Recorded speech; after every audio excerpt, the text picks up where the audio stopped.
You know what? Funny enough, we have a gentleman on the table with us right now that you may compare to the Undertaker. Someone that you really don't think of as a quote-unquote world champion type, but a great attraction in the world of professional wrestling. How would you compare Undertaker with Andre? Were they, if you look at attractions, they're probably the last great two. Andre was a bigger attraction. You think so? Because, here's the difference between Andre and Taker. Mm-hmm. Taker had to work very, very hard. Now, Andre was a hard worker too, but Taker had to work very hard.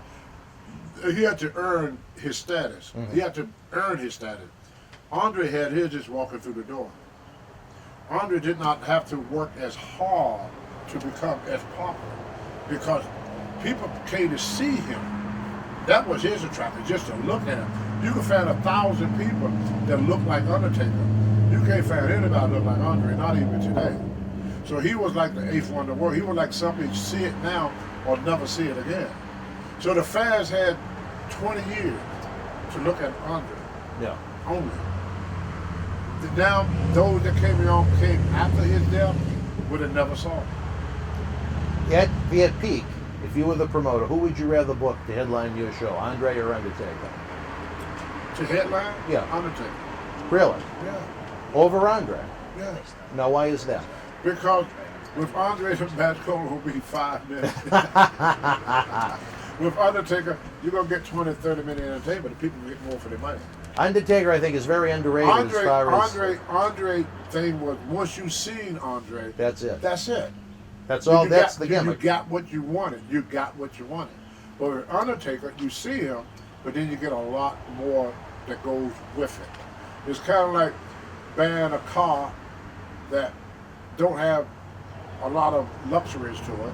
And then you buy a car that got the electric this, got that, spare tire, you get a bonus, So a lot more come with the Undertaker as a main attraction. And plus, Andre's not going to go out there and do what give you the performance. Because he didn't have to. Right. He was a good wrestler, a good worker, a great attraction. That's why Andre was more like an attraction more so than a wrestler, because he couldn't produce the type of realistic match. Because realistically, they could not believe that it take that jank 15 minutes to beat you. I mean, for him to go 15-minute match, it'll make him look bad. Absolutely, be exposed. Yeah, people know that it's impossible that it's going to take that guy that long to beat. Whereas Undertaker on the other side, he's a big man, but is more a believer that he could go the distance and you can go the distance with him. So sometimes you can't sometimes you just have to let things, everything, all good things come to the end, unfortunately, This is Mick Foley. This is Harley Race. This is Shelton Benjamin. This is Mr. Wonderful Paul Orndorff. This is the Monster Abyss. And this is Daniel Bryan. This is JBL, and you're watching the MWF. Be there live.